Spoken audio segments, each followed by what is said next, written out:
तो चलिए टारगेट तो आज डे 3 है। क्या है? डे 3। डे 3 में टारगेट नंबर हमारा आज के देखेंगे सेशन में। आज में कौन सा चैप्टर है? तो अनुसूची और उद्देशिका 2 चैप्टर है। अगर आपने अभी तक टारगेट वाला वीडियो नहीं देखा है तो आई बटन पर टैग करके आप वो वीडियो देख सकते हैं। अगर अदरवाइज आप बस घटना चक्र पढ़ना चाहते हैं तो यहाँ पे आप देखना शुरू कर दीजिए। भारतीय संविधान में कुल कितनी अनुसूचियां हैं? तो 12 अनुसूचियां हैं। मूलतः पहले संविधान में 8 अनुसूचियां थी, लेकिन 9वीं, 10वीं, 11वीं, 12वीं अनुसूची को संविधान में शामिल किया गया था। भारतीय संविधान में 9 अनुसूचियां हैं, 12 हैं, 10 हैं, 11 हैं, तो 12 अनुसूचियां हैं। यहाँ पे बी ऑप्शन करेक्ट हो जाएगा। भारत के संविधान में 20 भाग हैं। भारत के संविधान में कुल 390 अनुच्छेद हैं। भारत के संविधान में 9वीं, 10वीं, 11वीं, 12वीं अनुसूची को संविधान संशोधन के द्वारा जोड़ा गया है, तो सही बात है। आप भी जानते हैं 22 अब 25 हो गया है और 395 की जगह पे 465, यहाँ पे 390 लिखा है। भारतीय संविधान की निम्न दी गई अनुसूचियों में से कौन सी एक राज्यों के नामों की सूची तथा उनके राज्य क्षेत्र का ब्यौरा देती है? तो वो हो जाएगी पहली अनुसूची। कौन सी भाई? पहली अनुसूची में राज्य, संघ, राज्यों के क्षेत्र और उनके राज्य क्षेत्र का विस्तार और ब्यौरा देता है। दूसरी अनुसूची में संवैधानिक प्राधिकारों के वेतन के बारे में उपबंध है। तीसरी अनुसूची में शपथ का प्रारूप है। चौथी में राज्यसभा में स्थानों का आवंटन को लेकर बात किया गया है। यदि भारत संघ कि एक नए राज्य का सृजन करना हो तो संविधान की निम्नलिखित अनुसूचियों में किसी एक को अवश्य संशोधित किया जाना चाहिए। वो क्या? पहली अनुसूची है। किसको संशोधित किया जाना चाहिए भाई? पहली अनुसूची हो जाएगी। अगला क्वेश्चन कह रहा है भारत के संविधान की चौथी अनुसूची विवेचित करती है किस चीज को? राज्यसभा में स्थानों के आवंटन को। राज्यसभा में स्थानों के आवंटन को। भारतीय संविधान की द्वितीय अनुसूची में निम्न में से क्या उपबंध है? तो यहाँ पे कह रहा है कि संघ में मंत्री के लिए पद का शपथ प्रारूप, तो ये सही हो जाएगा। उच्चतम न्यायालय में मुख्य न्यायाधीश द्वारा ली जाने वाली शपथ प्रारूप, ये भी सही हो जाएगा। ठीक है, भारत के राष्ट्रपति के लिए पद का प्रारूप, तो ये तीसरी अनुसूची में इसकी बात नहीं की गई है।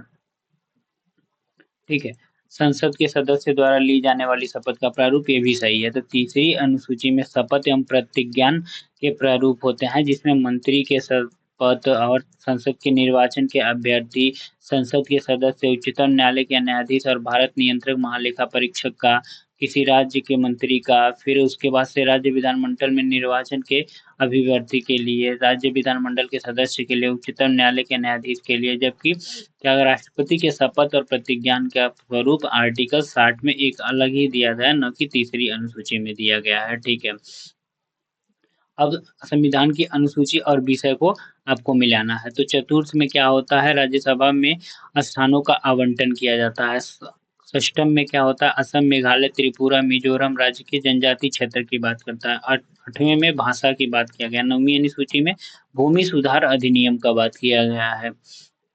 फिर कह रहा 7वीं अनुसूची में किस चीज का? तो विधायी संबंधी शक्तियों के विवरण का बात किया गया। 8वीं अनुसूची में भाषा की बात किया गया। 9वीं में कुछ अधिनियम और विधि मान्यकरण का बात किया गया। 10वीं में दल परिवर्तन के आधार पर निर्भरता की बात की गई है, तो ये 10वीं अनुसूची में हो जाएगा। फिर आ जाता है 7वीं, 8वीं, 9वीं, 10वीं, वही ऊपर वाला आ गया 7वीं, 8वीं, 9वीं, 10वीं, तो ये हो जाएगा यहाँ पे आपका किस प्रधानमंत्री के कार्यकाल के दौरान भारत के संविधान में 9वीं अनुसूची को पूरा स्थापित किया गया था? तो वो है पंडित जवाहरलाल नेहरू के शासनकाल में। राज्य भूमि सुधार अधिनियम को संवैधानिक सुरक्षा प्रदान करने हेतु सम्मिलित किया गया था, तो 9वीं अनुसूची में सम्मिलित किया गया था। भारत की संसद किसी कानून विशेष को भारत के संविधान की 9वीं और 9वीं किसी न्यायालय द्वारा नहीं, कोई निर्णय नहीं, उपयुक्त में से कौन सा सही है? तो एक बस से हो जाएगा कि भारत की संसद किसी कानून विशेष भारत के संविधान की 9वीं है।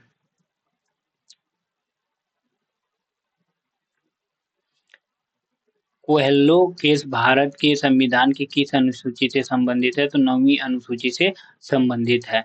अब कह रहा है संघीय सूची, राज्य सूची, समीपवर्ती सूची में कितने कितने अब प्रविष्टियां को किया गया है? तो संघीय सूची में 97 और राज्य सूची में 66 किया गया, समीपवर्ती सूची में 47 किया गया है, तो ये 47 हो जाएगा। और वर्तमान में गणना करें तो इसमें 98 98 है, इसमें 59 है और इसमें क्या है 52 है, तो ये यहाँ पे इसका आंसर हो जाएगा। भारत के संविधान के अंतर्गत आर्थिक योजना का विषय है तो समीपवर्ती सूचक के समीपवर्ती सूची में है। आर्थिक नियोजन भारतीय संविधान की किस सूची से सम्मिलित है? समीपवर्ती सूची से संबंधित है। जानवरों के प्रति क्रूरता की रोकथाम को भारतीय संविधान की किस अनुसूची में रखा गया? तो समीपवर्ती सूची में रखा, क्योंकि जानवरों के प्रति क्रूरता की रोकथाम संविधान की 7वीं अनुसूची के समीपवर्ती सूची में प्रविष्ट संख्या 17 के तहत उल्लिखित किया गया है। समीपवर्ती सूची में कितने अभी वर्तमान में है? तो 98 है, नहीं 98 करा 52 हो जाएगा, ठीक है। समीपवर्ती में संघी में 92 है और राज्य में 59 हो जाएंगे। किस समीपवर्ती सूची का है विषय इसमें बताइए? आपराधिक मामला जो है ये समीपवर्ती सूची का है। निम्न में से कौन सी मत भारत के संविधान की समीपवर्ती सूची में? जनसंख्या नियंत्रण और परिवार नियोजन, लोक स्वास्थ्य और स्वच्छता, प्रति व्यक्ति कर और निखात निधि, तो ए ऑप्शन सही हो जाएगा। जनसंख्या नियंत्रण और परिवार नियोजन समीपवर्ती सूची में है, तथा लोक स्वास्थ्य और स्वच्छता, प्रति व्यक्ति कर और निखात निधि ये राज्य सूची के अंतर्गत आते हैं। किसमें आते हैं? राज्य सूची के अंतर्गत आते हैं। फिर कह रहा है इनमें से कौन सा सही सुमेलित नहीं है? तो सार्वजनिक स्वास्थ्य स्वच्छता राज्य सूची में, जनगणना संघ सूची में, राज्य सीटों के आवंटन का बंटवारा द्वितीय अनुसूची में नहीं, चौथी अनुसूची में इसका बात किया गया। दल बदल विद्रोह 10वीं अनुसूची में, अभी हम लोग ऊपर पढ़े हैं। निम्नलिखित में से कौन सा विषय समीपवर्ती सूची में है? तो शिक्षा को समीपवर्ती सूची में रखा गया है। शिक्षा जो आरंभ में राज्य सूची का विषय था उसे समीपवर्ती सूची में स्थानांतरित किया गया था, तो कब कब किया गया था? 42वें संविधान संशोधन के तहत, और 1976 ईस्वी की धारा 57 द्वारा इसे समीपवर्ती सूची में डाल दिया गया। भारतीय संविधान के किस संशोधन में वनों को राज्य सूची के समीपवर्ती सूची में स्थानांतरित किया गया था? तो 42वें संविधान संशोधन के द्वारा 1976 में प्रविष्टि संख्या 17 क के अंतर्गत स्थानांतरित किया गया था। भारत के संविधान के अंतर्गत विषय संबंधित सूची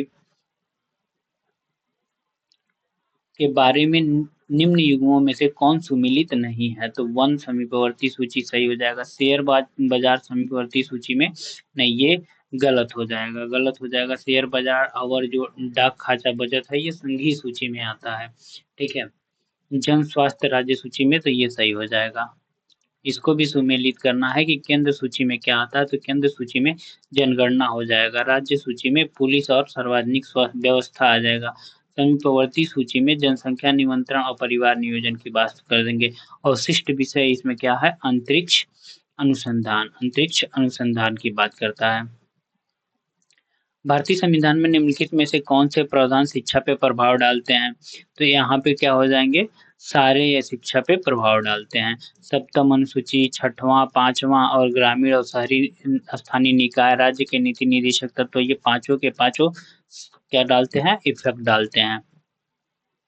भारत के संविधान के निम्नलिखित में से कौन सी एक सूची में दल बदल विरोध के विषय का प्रावधान किया गया? तो 10वीं अनुसूची में किया गया। 10वीं अनुसूची में किया गया। भारतीय संविधान की किस अनुसूची में? तो 10वीं में। यहाँ पे सी ऑप्शन करेक्ट हो जाएगा, 10वीं अनुसूची में। भारतीय संविधान की 10वीं अनुसूची का उल्लेख किससे है? तो ये दल बदल कानून के विरोध कानून से है। भारतीय संविधान की 10वीं अनुसूची, ये भी दल बदल हो जाएगा, ठीक है, करेक्ट आंसर। भारतीय संविधान की 7वीं अनुसूची के अंतर्गत संघ सूची में निम्नलिखित में से किसका उल्लेख नहीं है? तो इसमें गैस का उल्लेख नहीं किया गया। किस चीज का उल्लेख नहीं किया गया है? गैस का उल्लेख नहीं किया गया है। निम्नलिखित में से कौन सा विषय भारतीय संविधान की संघ सूची से संबंधित नहीं है? तो कृषि जो है वो संघ सूची से संबंधित नहीं है। किससे संबंधित नहीं है? संघ सूची से संबंधित नहीं है, जबकि कृषि राज्य सूची से संबंधित है। 7वीं अनुसूची के अंतर्गत राज्य सूची में किसका उल्लेख किया गया? तो रेलवे पुलिस का उल्लेख किया गया है, ठीक है, रेलवे पुलिस का उल्लेख है। कौन सी राज्य सूची है? तो राज्य सूची में यहाँ पे रेलवे पुलिस हो जाएगा, राज्य सूची। पंचायती राज विषय निम्नलिखित में से किस सूची में सम्मिलित है? तो पंचायती राज राज्य सूची में सम्मिलित है। राज्य सूची की प्रविष्टि संख्या 5 के तहत स्थानीय शासन यानी पंचायती राज्य सूची में का विषय है। निम्नलिखित में से कौन सा विषय भारतीय संविधान की 7वीं अनुसूची सूची 3 समीपवर्ती सूची में शामिल है? तो वो है दंड प्रक्रिया। दंड प्रक्रिया को रखा गया है। कारागार और लोक व्यवस्था राज्य सूची में रखा गया। पुलिस को भी। विवाह विच्छेद गोद लेना संविधान की 7वीं सूची में निम्नलिखित में से किसके अंतर्गत रखा गया है? तो सूची समीपवर्ती समवर्ती समीपवर्ती नहीं समवर्ती समवर्ती सूची में रखा गया है। ठीक है, आई थिंक हम तब से समीपवर्ती कह रहे थे, लेकिन समवर्ती सूची में रखा गया है। ठीक है, भारत संविधान की 7वीं प्रविष्टि का संबंध राज्य के विधानमंडल के निर्वाचन से है, तो इसमें कौन सा ऑप्शन करेक्ट हो जाएगा? यहाँ पे ए एंड सी दोनों करेक्ट हो जाएगा। सूची फर्स्ट में प्रविष्टि संख्या 72 और सूची सेकंड में प्रविष्टि संख्या 37 में रखा गया। सरकारों द्वारा शुल्क एवं कर लगाने के अधिकार संविधान की किस अनुसूची में उल्लिखित है? तो 7वीं अनुसूची में है। 7वीं अनुसूची में केंद्र और राज्य सरकारों द्वारा करों एवं शुल्कों के अधिरोपण के संबंध में विभिन्न मद्दे संविधान की 7वीं अनुसूची के तहत रखा गया और भूमि सुधार को राज्य सूची में रखा गया। भूमि सुधार को राज्य सूची के अंतर्गत रखा गया। भूमि सुधार को किसके अंतर्गत रखा गया? राज्य सूची के अंतर्गत रखा गया। भारत के संविधान की किस अनुसूची के अधीन जनजातीय भूमि का खनन के लिए निजी पक्षकारों को अंतरण अंकुरित और शून्य घोषित किया गया है? तो 5वीं अनुसूची के तहत। किसके अंतर्गत? 5वीं अनुसूची के अंतर्गत किया गया। भारत के संविधान की किस अनुसूची में विभिन्न राज्यों के अनुसूचित क्षेत्रों के प्रशासन और नियंत्रण के लिए विशेष उपबंध बनाए गए हैं? तो 5वीं अनुसूची में। किसके अंतर्गत? 5वीं अनुसूची में, जिसमें असम मेघालय वगैरह आते हैं। भारत के संविधान में 5वीं अनुसूची और 6वीं अनुसूची के उपबंध निम्नलिखित में से किस लिए लिए गए हैं? तो ये हो जाएगा अनुसूचित जनजातियों के हितों के संरक्षण के लिए। संविधान की अनुसूची 6 इनमें से किस राज्य में लागू नहीं होती है? तो ये मणिपुर में लागू नहीं होता है। कहाँ पे लागू नहीं होता है? तो मणिपुर में लागू नहीं होता। अगला क्वेश्चन कह रहा है भारतीय संविधान की 6ठी अनुसूची निम्नलिखित में से किन राज्यों के जनजातीय क्षेत्रों के प्रशासन से संबंधित है? तो मेघालय, त्रिपुरा और मिजोरम। मेघालय, त्रिपुरा और मिजोरम। मेघालय, त्रिपुरा और मिजोरम। भारतीय संविधान की 6ठी अनुसूची के प्रावधान में निम्नलिखित में से किस राज्य में लागू होते हैं? तो त्रिपुरा में लागू होते हैं। त्रिपुरा में लागू होता है। संविधान की 11वीं अनुसूची निम्नलिखित में से किससे संबंधित है? तो पंचायती राज से संबंधित है। किससे संबंधित है? पंचायती राज से संबंधित है। भारत के संविधान की 11वीं अनुसूची में कितने विषय हैं? तो 11वीं अनुसूची में 29 विषय हैं। कितने विषय हैं? 29 विषय का बात किया गया। अब यहाँ से शुरू होगा उद्देशिका। उद्देशिका में देखिए क्या करेंगे हम लोग।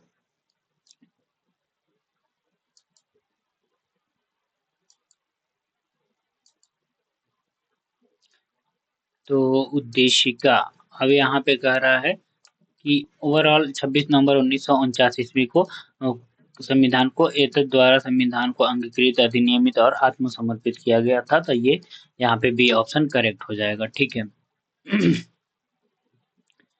भारतीय गणतंत्र की 26/1/1950 को सही संवैधानिक वस्तु स्थिति क्या थी जब संविधान लागू किया गया था? तो संपूर्ण प्रभुत्व संपन्न लोकतंत्रात्मक गणराज्य के अनुसार इसको यही वस्तु स्थिति थी उस टाइम पे। कब? 26/1/1950 को। 26 जनवरी 1950 को भारत की वास्तविक संवैधानिक स्थिति क्या थी? तो वही थी संपूर्ण प्रभुत्व संपन्न लोकतंत्रात्मक गणराज्य हो जाएगा। भारत के संविधान के निर्माताओं की मत निम्नलिखित में से किससे प्रतिबिंबित होता है? तो वो हो जाएगा उद्देशिका से प्रतिबिंबित होता है, प्रियम्बल। भारत के संविधान की प्रस्तावना में कितने प्रकार के न्याय, स्वतंत्रता, समानता, भ्रातृत्व का उसी क्रम के उल्लेख किया गया है? उसी क्रम में उल्लेख किया गया है, तो ये हो जाएगा। ठीक है, यहाँ पे करेक्ट हो जाएगा। जैसे कि भारत की संविधान की प्रस्तावना में 3 प्रकार के न्याय, स्वतंत्रता, पांच प्रकार की स्वतंत्रता की बात किया गया है, फिर 2 प्रकार के समानता की बात किया गया है और 1 प्रकार के भ्रातृत्व की बात किया गया है। ठीक है। भारतीय संविधान की प्रस्तावना में सिलसिले में प्रस्तावना के सिलसिले में निम्नलिखित में से कौन सा क्रम सही है? तो यहाँ पे देखिए सार्वभौमिक, सत्ता संपन्न, समाजवादी, पंथ निरपेक्ष नहीं है, ठीक है। तो इसमें है ही नहीं, तो क्या हो जाएगा यहाँ पे आंसर इसका? सार्वभौम, सत्ता संपन्न, समाजवादी, पंथ निरपेक्ष, लोकतंत्रात्मक गणतंत्र। लोकतंत्रात्मक गणतंत्र हो जाएगा यहाँ इसका सही आंसर। कह रहा भारतीय संविधान की प्रस्तावना में भारत को किस रूप से घोषित किया गया? भारत को किस रूप में घोषित किया गया? तो भारत को एक सार्वभौम, समाजवादी, धर्मनिरपेक्ष, प्रजातांत्रिक गणतंत्र की बात किया गया है।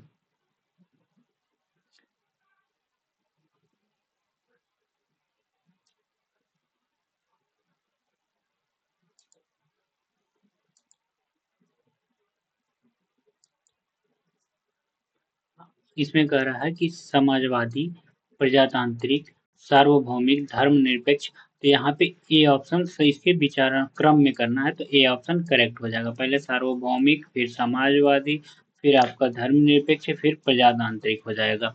भारतीय संविधान की प्रस्तावना में समाजवादी शब्द किस संशोधन के तहत जोड़ा गया था? तो 42वां संविधान संशोधन 1976।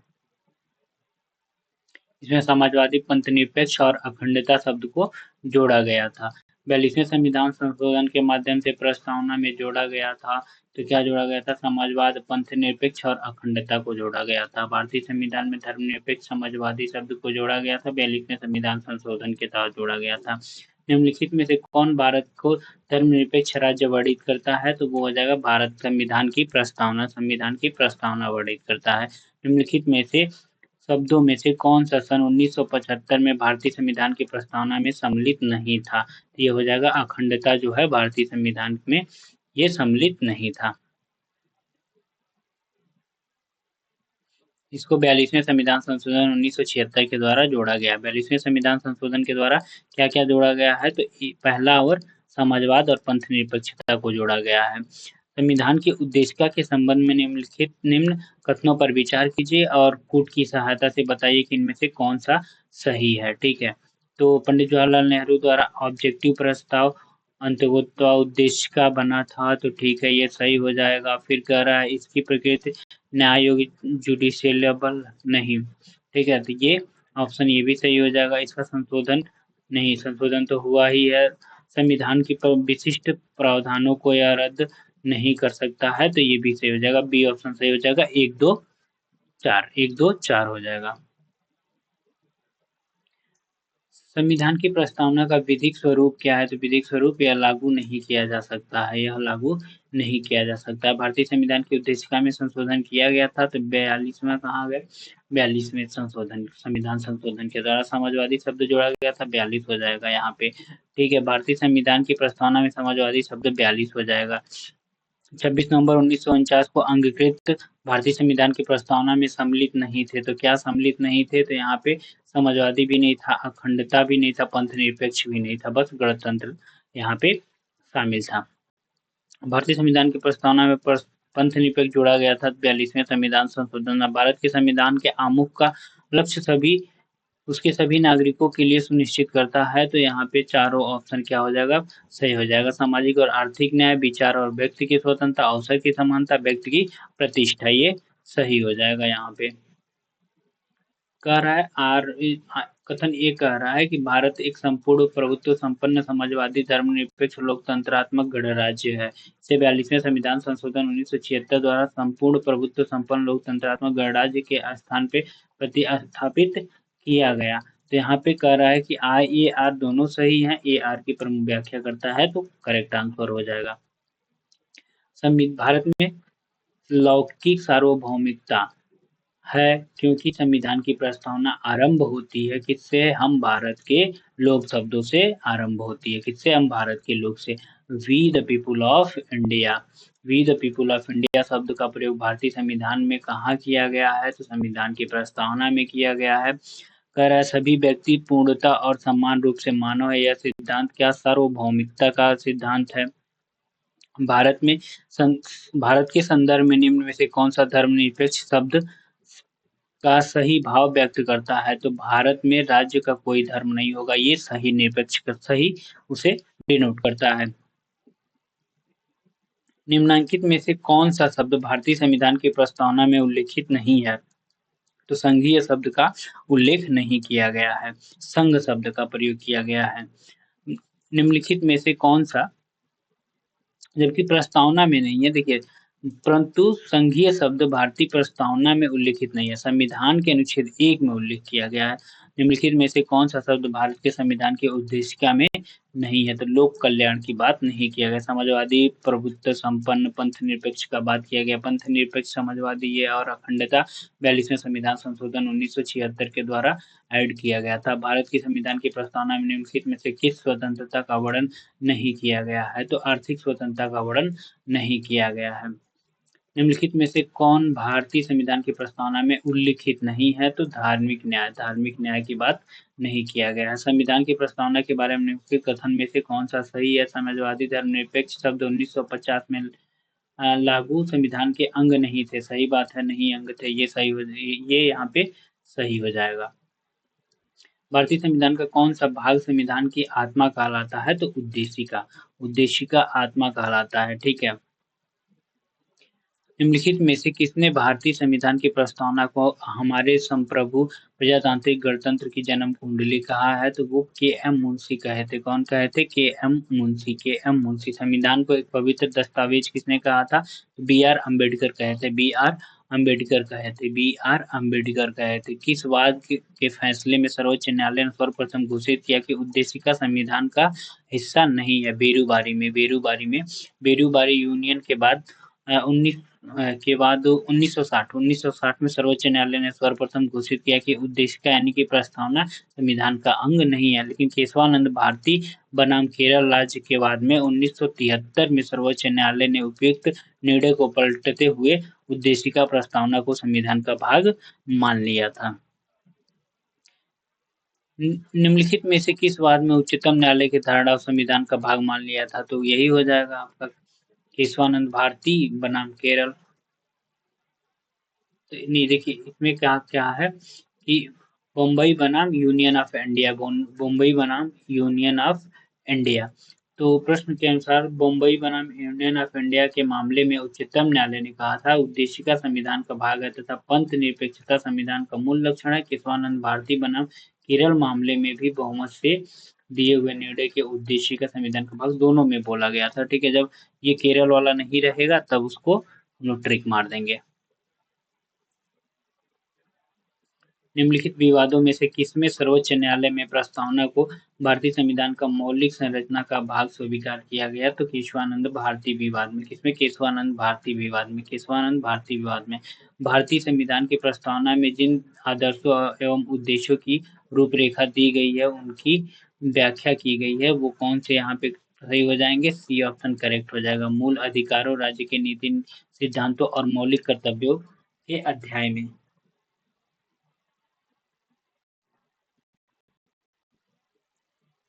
फिर करा निम्नलिखित में से कौन एक भारतीय संविधान के उद्देश्यों को प्रतिबिंबित करता है? तो संसद करता है। कौन करता है? संसद करता है। भारत के संविधान के उद्देशिका में कितने प्रकार के न्याय की बात किया गया है? तो 3 प्रकार के न्याय की बात किया गया है। सामाजिक, आर्थिक और राजनीतिक न्याय की बात किया गया है। सामाजिक धर्म, सामाजिक न्याय से तात्पर्य है कि प्रत्येक नागरिक के साथ जाति, रंग, धर्म, लिंग के आधार पर बिना किसी भेदभाव के समान व्यवहार किया जाएगा। आर्थिक न्याय का तात्पर्य है कि आर्थिक आधार पर किसी के साथ भेदभाव नहीं होना चाहिए। राजनीतिक न्याय का अर्थ है कि प्रत्येक नागरिक को समान राजनीतिक अधिकार प्राप्त होंगे। भारतीय संविधान की प्रस्तावना में इसके सभी नागरिकों के कौन-कौन न्याय प्रदान करने की व्यवस्था किया गया? तो सामाजिक, आर्थिक, राजनीतिक। भारत के संविधान के उद्देश्यों में से एक के रूप में आर्थिक न्याय का किसमें उपबंध किया गया है? तो उद्देशिका और राज्य के नीति निर्देशक तत्व में किया गया है। आर्थिक न्याय की परिकल्पना एवं उद्देश्य का उपबंध करते हैं। भारत के संविधान की उद्देशिका क्या है? तो संविधान का भाग है किंतु उसके अन्य भागों से स्वतंत्र होकर उसका कोई विधिक प्रभाव नहीं है। तो डी ऑप्शन यहाँ पे करेक्ट हो जाएगा। संविधान में दिया गया आमुख, तो यहाँ पे क्या हो जाएगा? देखिए पहला करा न्यायालय में लागू नहीं, महत्वपूर्ण है और इसका उपयोगिता है।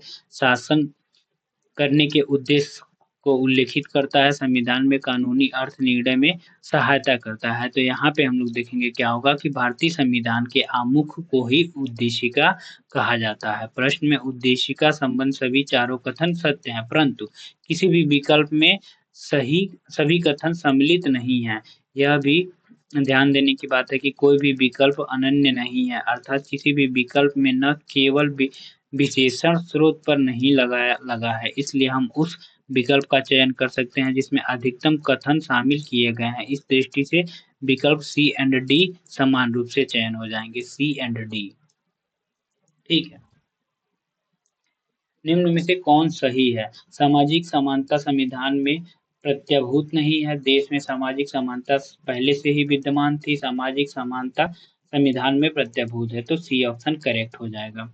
ठीक है, क्योंकि संविधान के आर्टिकल 14-18 के तहत 14 से 18 के तहत प्रदत्त समानता के अधिकार के विभिन्न प्रावधानों के तहत सामाजिक समानता प्रत्याभूत की गई है। संविधान की प्रस्तावना में भी सामाजिक न्याय प्राप्त कराने की बात की गई है। सामाजिक न्याय 3, ठीक है, आपको बताना है कमेंट बॉक्स में। अब आ गया शासन प्रणाली। शासन प्रणाली को हम लोग डे 4 में देखेंगे। ठीक है, मिलते हैं नेक्स्ट वीडियो में, तब तक के लिए बाय बाय, टेक केयर।